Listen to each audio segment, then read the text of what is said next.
नमस्कार सभी को।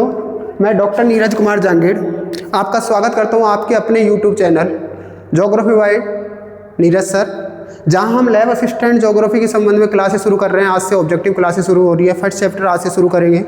लास्ट जो हमने कल शुरू किया था उस पर एक इंट्रोडक्टिव क्लास थी जिसमें आपको कैसे पैटर्न होगा, कैसे एग्जाम होगी, क्या पढ़ना है क्या नहीं पढ़ना, उसके बारे में बताया गया। हम आज समय को खराब ना करते हुए सीधा टॉपिक पर चलेंगे। प्रयोगशाला सहायक भूगोल वस्तुनिष्ठ प्रश्नोत्तरी। जैसे आपने जब कल सिलेबस पढ़ा था तो पहला चैप्टर हमारा था भूगोल एक समाकलित विषय के रूप में, अर्थात भूगोल एक ऐसा विषय है जिसमें बहुत सारी शाखाएं हैं, बहुत सारे विषय क्या है सम्मिलित रूप से अध्ययन किए जाते हैं। और इसी चैप्टर को लेके हमारे 20 क्वेश्चंस की एक श्रृंखला, एक चैन आयोजित की जा रही है, जिसके साथ पहला क्वेश्चन आपके सामने यहाँ दिखाया जा रहा है। आपको बहुत बेहतरीन क्वेश्चनों की आज एक श्रृंखला मिलेगी। पहला ही क्वेश्चन है, विषय वस्तु उपागम किस भूगोलवेत्ता द्वारा दिया गया? कौन सा उपागम है? विषय वस्तु उपागम। कौन सा उपागम है? विषय वस्तु उपागम। पहले तो जानना है कि विषय वस्तु उपागम का दूसरा नाम है क्रमबद्ध उपागम। क्या नाम है? क्रमबद्ध उपागम। सिस्टेमेटिकल अप्रोच या सब्जेक्टिव अप्रोच कहते हैं। क्या वो हम्बोल्ट ने दिया, रिटर ने दिया, टोल्मी ने दिया या ब्लास ने दिया? तो आप सबको पता होना चाहिए, इसका आंसर होगा हम्बोल्ट होगा। विषय वस्तु उपागम या क्रमबद्ध उपागम किसका है? हम्बोल्ट का है। और रिटर ने जो दिया था वो प्रादेशिक उपागम दिया था। कौन सा? रीजनल अप्रोच दिया था। टोल्मी एक रोमन रहने वाले हैं या मिस्र के? कहाँ के रहने वाले हैं? मिस्र के खगोल विज्ञानी हैं या खगोल शास्त्री हैं, ठीक है ना। इन्होंने खगोल विज्ञान के रूप बहुत अच्छा कार्य किया। ब्लास को आप सभी जानते हो, मानव भूगोल के संबंध में, मानव भूगोल के संबंध में, और विशेष रूप से हम इसको कहते हैं फादर ऑफ पॉसिबिलिटी, यानी संभववाद के क्या कहते हैं? पिता कहते हैं। तो आज इसका आंसर क्या होगा आपके सामने? हम्बोल्ट होगा। क्या होगा? हम्बोल्ट। चलते हैं दूसरे प्रश्न की तरफ। दूसरा प्रश्न आपके सामने है कि भूगोल के अध्ययन के प्रमुख उपागम निम्न में से कौन से हैं? कौन कौन से निम्न ऑप्शन में से कौन कौन से वो अप्रोच हैं, उपागम है जो भूगोल के अध्ययन में सहायक है? क्या वो क्रमबद्ध उपागम है? क्या वो प्रादेशिक है? क्या उपरोक्त दोनों है? क्या इनमें से कोई नहीं? तो आपको ये पता होना चाहिए कि भूगोल में दो मुख्य उपागम है। एक क्रमबद्ध उपागम जिसको कहते हैं सिस्टेमेटिकल अप्रोच, एक कहते हैं रीजनल उपागम। आप सबको पता होना चाहिए कि क्रमबद्ध उपागम किसने दिया था? हम्बोल्ट ने दिया था। किसने दिया था? हम्बोल्ट ने। और प्रादेशिक उपागम किसने दिया था? कार्ल रिटर ने। और दोनों कहाँ के थे बेटा?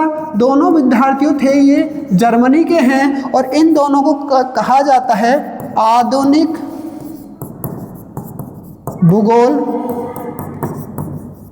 के संस्थापक, फाउंडर ऑफ, यानी कि आधुनिक भूगोल क्या कहा जाता है? संस्थापक कहा जाता है। चलते हैं प्रश्न संख्या 3 की तरफ।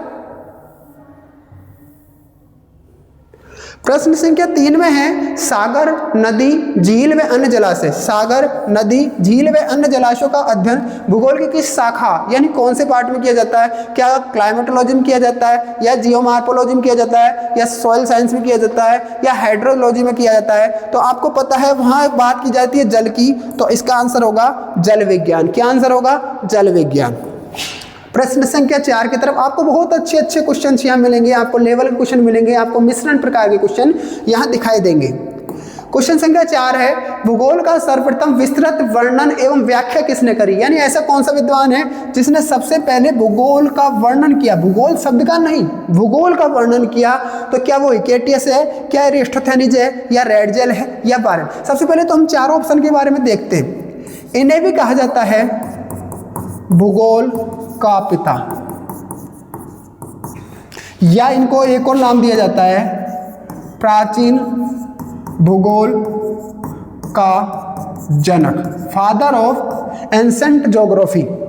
इन्हों को भी कहा जाता है भूगोल का पिता, भूगोल का पिता कहा जाता है, क्योंकि एरिस्टोथेनिस ने क्या दिया था? भूगोल, ज्योग्राफी वर्ड दिया था, और हिकेटियस ने उसका क्या किया था? वर्णन। तो इसका आंसर क्या है? हिकेटियस है। रैडजेल के बारे में आपको पता है, मानव भूगोल के पिता या फाउंडर, मानव भूगोल के पिता। और इन्होंने एक थ्योरी दी थी स्पेशली जिसको कहते हैं डिटर्मिनिज्म यानी कि निश्चयवाद या पर्यावरण निश्चयवाद। वारेनियस को स्पेशल याद किया जाता है द्वैतवाद ड्यूलिज्म के लिए, द्वैतवाद का पिता, फादर ऑफ ड्यूलिज्म। चलो क्वेश्चन संख्या चलते हैं 5 की तरफ।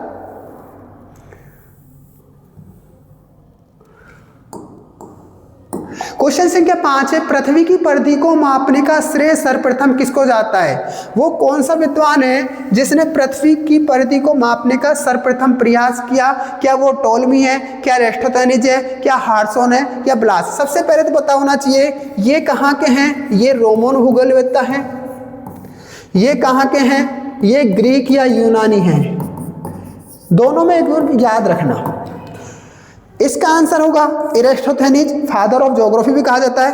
हार्सोन है, इन्होंने क्षेत्रीय भिन्नता क्या दिया, क्षेत्रीय भिन्नता की संकल्पना दी थी। और विलास को तो आपको पता है मानव भूगोल से संबंधित रखते हैं या संबंध है। और साथ में से फादर ऑफ पॉसिबिलिटी यानी कि संभववाद क्या जाता है, संभववाद का पिता भी कहा जाता है। चलो क्वेश्चन संख्या 6 की तरफ चलते हैं। क्वेश्चन संख्या 6, भूगोल का उद्देश्य। क्या उद्देश्य है भूगोल का? धरातल की क्षेत्रीय भिन्नता का वर्णन करना। यह परिभाषा किसने दी? क्या हार्टसन ने दी, क्या हेटनर ने दी, क्या रिटर ने दी, अरस्तु ने दी? देखिए पहले तो मैं बता दूं, फादर ऑफ साइंस, विज्ञान का पिता कहा जाता है अरस्तु को, तो विज्ञान का पिता। रिटर है, इन्हें प्रादेशिक भूगोल का पिता कहा जाता है, भूगोल का पिता। और ये वैसे निश्चयवादी भूगोलवेत्ता हैं। अगला हेटनर, हेटनर को क्षेत्रीय विवरण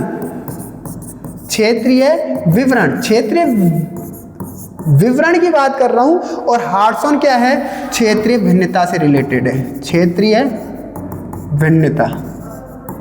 तो इसका आंसर आपके सामने क्या होगा, हार्टसन। क्या होगा बच्चों, हार्टसन। चलते हैं प्रश्न संख्या 7 की तरफ। आई होप आपको क्वेश्चनों की श्रृंखला बहुत अच्छी लग रही होगी। आप एक बार इस वीडियो को देखने के बाद कमेंट जरूर करें।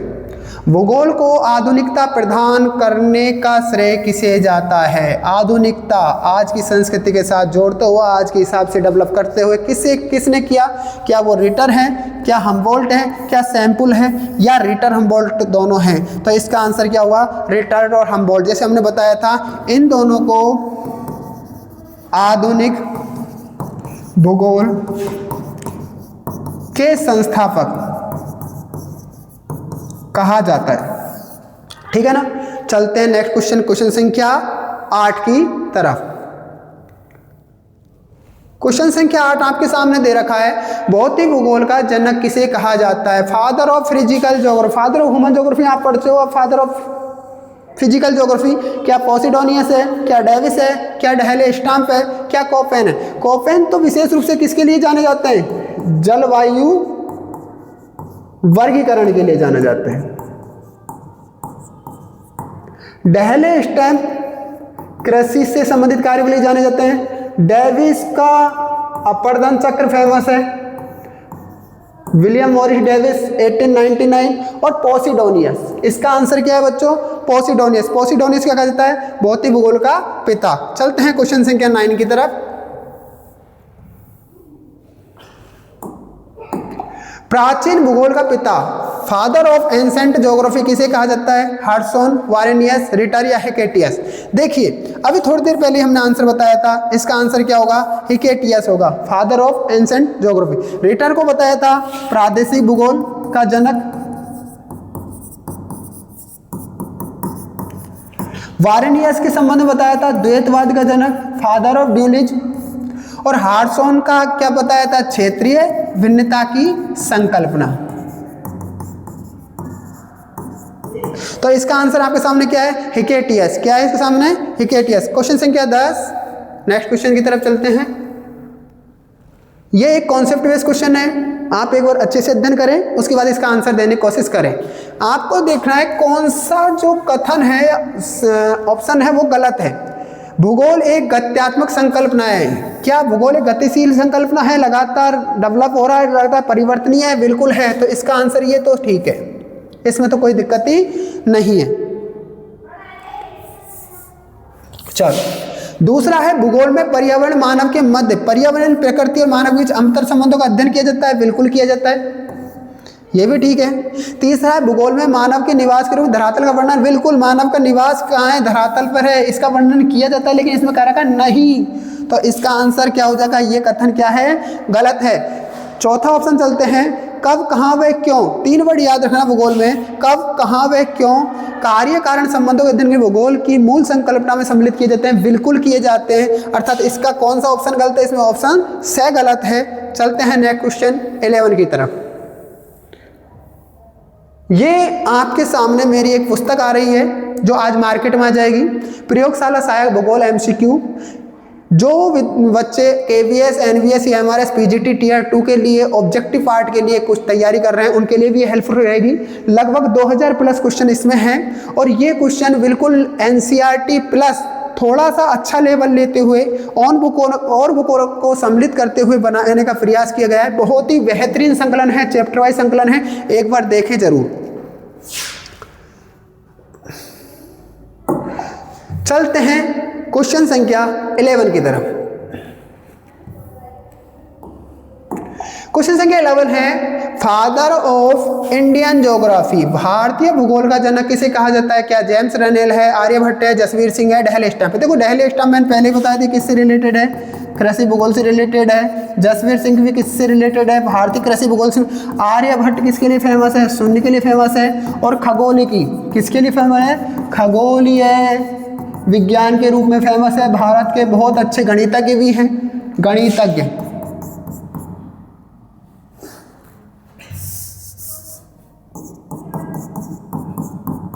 तो इसका आंसर क्या होगा? जेम्स रेनेल। कौन है? जेम्स रेनेल। नेक्स्ट क्वेश्चन की तरफ चलते हैं, क्वेश्चन संख्या 12। क्वेश्चन संख्या 12 है, किस भूगोलवेत्ता को आधुनिक भूगोल का संस्थापक, हमने प्राचीन भूगोल का संस्थापक, प्राचीन भूगोल का पिता कहा था हेकेटियस को, आधुनिक भूगोल का संस्थापक क्या वो हम्बोल्ट हैं? क्या वो रिटर है? क्या रेडजेल है? कांट है? कांट निश्चयवाद से रिलेटेड है। किससे रिलेटेड है? निश्चयवाद से रिलेटेड है, मानव भूगोल से रिलेटेड है। रेडजेल मानव भूगोल के संस्थापक हैं, मानव भूगोल। इनकी पुस्तक भी है बहुत सारी, मानव भूगोल के सिद्धांत नाम की पुस्तक है, राजनीतिक भूगोल इनकी पुस्तक है, और भी बहुत सारी पुस्तकें। रिटर और हम्बोल्ट। देखिए मैंने जब थोड़ी देर पहले क्वेश्चन आया था, कुछ क्वेश्चंस पहले, तो वहां मैंने रिटर और हम्बोल्ट दोनों को आधुनिक भूगोल का संस्थापक कहा था। लेकिन एक ऐसा कलेश उत्पन्न हो जाता है कि जब दोनों ऑप्शन में दिए तो आपको प्रायोरिटी किसको देनी है? हम्बोल्ट को। किसको देनी है प्रायोरिटी? क्योंकि हम्बोल्ट रिटर से 10 साल पहले बड़े थे, नंबर 1। दूसरी बात, हम्बोल्ट को एक ऐसा विद्वान है जो जगह जगह जाकर उसने अध्ययन किया, जबकि रिटर को एक आर्मचेयर भूगोलवेत्ता के नाम से जाना जाता है। तो इसका आंसर बच्चों क्या होगा? हम्बोल्ट होगा। चलते हैं क्वेश्चन संख्या 13 की तरफ। क्वेश्चन संख्या 13 दे रखा है, पर्यटन, कृषि, परिवहन जैसे विषय किस शाखा से संबंधित है? क्या वो सोशल ज्योग्राफी संबंधित है? क्या एनवायरमेंट ज्योग्राफी? क्या सेटलमेंट ज्योग्राफी? या इनमें से कोई नहीं। देखिए सामाजिक भूगोल से रिलेटेड, क्योंकि देखो पर्यटन है, कृषि है, परिवहन, इससे होती है अर्थव्यवस्था। क्या प्राप्त होता है? अर्थ यानी क्या प्राप्त होता है? और धन। और धन का मतलब कौन सा भूगोल हो गया? इसका आंसर होगा इनमें से कोई नहीं, यानी कि आर्थिक भूगोल। क्या आंसर होगा? आर्थिक भूगोल। चलते हैं क्वेश्चन संख्या 14 की तरफ। निम्न में से किन 2 भूगोलवेत्ताओं को समकालीन यानी कि एक समय पीरियड के माने जाते हैं? कौन कौन से 2 भूगोलवेत्ता हैं? निम्न में से कौन से 2 भूगोलवेत्ता हैं जिनको समकालीन माना जाता है? वो भूगोलवेत्ता क्या रेडजेल सैंपल हैं? क्या हम्बोल्ट और रिटर हैं? क्या हार्टसॉन और अरिस्टोफेन है? या उपरोक्त सभी है? देखिए रेडजेल और सैंपल। रेडजेल क्या थे? गुरु थे, और ये क्या थी? शिष्या थी। और दोनों किससे रिलेटेड थे? निश्चयवाद से रिलेटेड। किससे रिलेटेड थे? निश्चयवाद से। तो गुरु शिष्या थी तो समकालीन नहीं थे, क्योंकि इनकी मृत्यु भी अलग अलग टाइम हुई थी और इनका जन्म भी अलग अलग टाइम ही था। हार्टसन रिस्थोफेन भी इसके अंतर्गत नहीं आते। हम्बोल्ट और रिटर, इनका जन्म, हम्बोल्ट का जन्म 10 साल पहले हुआ था 1700, हम्बोल्ट का जन्म हुआ था 1769 में, मृत्यु हुई थी 1859 में। रिटर का जन्म हुआ था 1779 टू 1859।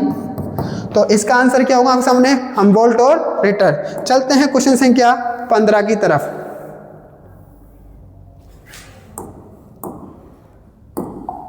निम्न में से कौन सी भौतिक भूगोल की शाखा नहीं है? ऐसी कौन सा पार्ट है इन ऑप्शन में से जो भौतिक भूगोल से रिलेटेड नहीं है? जलवायु विज्ञान, भौतिक भूगोल मतलब होता है प्रकृति से रिलेटेड नहीं है, जो नेचुरल नहीं है। क्या जलवायु? जलवायु तो क्लाइमेट यानी कि नेचुरल यानी भौतिक भूगोल का पार्ट है। हाइड्रोलॉजी बिल्कुल भौतिक भूगोल का पार्ट है क्योंकि जल की बात हो रही है। मृदा सॉइल बिल्कुल अधिवास भूगोल है। ये कैसा है? ये कृत्रिम पार्ट है जो कि किससे रिलेटेड है? मानव भूगोल से रिलेटेड है। किससे रिलेटेड है? मानव भूगोल से। तो प्रश्न संख्या 15 का आंसर क्या होगा? Option the, fourth option. चलते हैं प्रश्न संख्या 16 की तरफ। निम्न में से कौन सा प्राकृतिक लक्षण नहीं है? नेचुरल जो एलिमेंट या कैरेक्टर नहीं है, नदी नहीं है, मैदान, पर्वत या सड़क। देखिए नदी नेचुरल है, मैदान भी नेचुरल है, पर्वत भी नेचुरल है, लेकिन सड़क क्या है? कृत्रिम है। क्या है? कृत्रिम है। इसलिए इसका आंसर क्या होगा? ऑप्शन फोर्थ होगा 16 का आंसर। क्वेश्चन संख्या 17।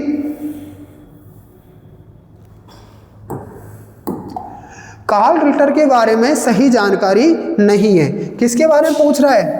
कार्ल रिटर के बारे में। कहाँ के थे? जर्मनी के थे। किसके समकालीन थे? हम्बोल्ट के समकालीन थे। कब जन्म हुआ? 1779 में। मृत्यु कब हुई? 1859। क्या कहा जाता है? Father of systematic geography. देखते हैं क्या, तो अभी बोल रहा है जर्मन भूगोलवेत्ता, बिल्कुल सही है।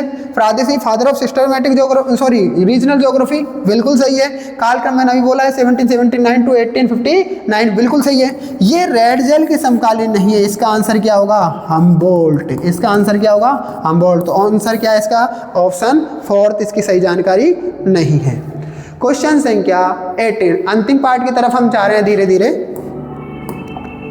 निम्न में से किस मानव भूगोल के विद्वान ने मानव की तुलना एक आकाश में उड़ती हुई स्वच्छंद चिड़िया से की? किसकी तुलना? मानव की तुलना करी थी। किसने करी? सैंपुल ने, रेड जेल ने, ब्लास ने, या इनमें से कोई नहीं? तो इसका आंसर होगा एलेन चर्चिल सैंपुल। कहाँ की थी? अमेरिका की। किसकी शिष्या थी? रेड जेल की शिष्या थी। और दोनों ही किससे रिलेटेड है? ये पर्यावरणीय निश्चयवाद कह सकते हैं। पर्यावरणीय निश्चयवाद या ओनली निश्चयवाद भी कहते हैं, डिटर्मिनिज्म, एनवायरमेंटल डिटर्मिनिज्म या डिटर्मिनिज्म। और जिसको क्या कहते हैं? संभववाद के पिता, फादर ऑफ पॉसिबिलिज्म। तो आंसर क्या है आपका? आंसर है फर्स्ट ऑप्शन। चलते हैं क्वेश्चन संख्या 19 की तरफ।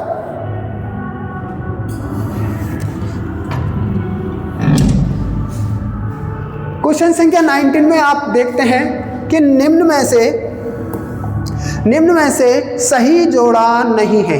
यानी कौन सा ऐसा पार्ट है जो सही नहीं है? फादर ऑफ क्लाइमेटोलॉजी, हम्बोल्ट, बिल्कुल सही, हम पढ़ चुके हैं।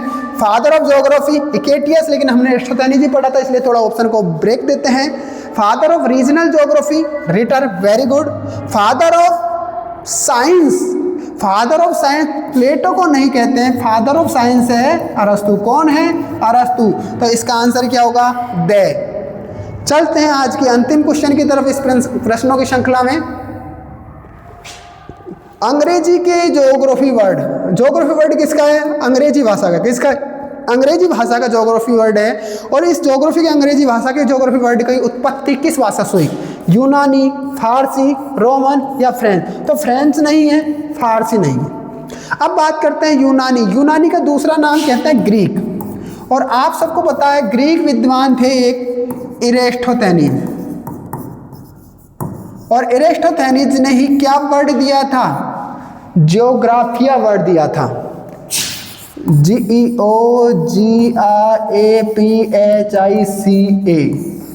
और इस ज्योग्राफी वर्ड किस भाषा का है? ये यूनानी भाषा का शब्द है। किस भाषा का शब्द है? यूनानी भाषा का शब्द है। अंत में फिर से आपके सामने फिर से निवेदन है कि एक बार इस बुक को देखें, पढ़ें, अध्ययन करें, कमेंट करें और मुझे YouTube चैनल पे फिर बताएं कमेंट करके कि किस तरह से आपको क्या रेस्पॉन्स है, आपका क्या पॉजिटिविटी आपको दिखाई दे रही है इस बुक में, क्या अच्छाई दिखाई दे रही है और क्या और डेवलप हम किसी चीज़ को कर सकते हैं। फिर से आप सबका आज के सेशन में धन्यवाद। मिलते हैं आपसे कल एक नई क्लास के साथ। आपको यदि ये क्लास आज की अच्छी लगी हो तो हमारे चैनल को सब्सक्राइब करें, लाइक करें, शेयर करें और सपोर्ट करें। धन्यवाद।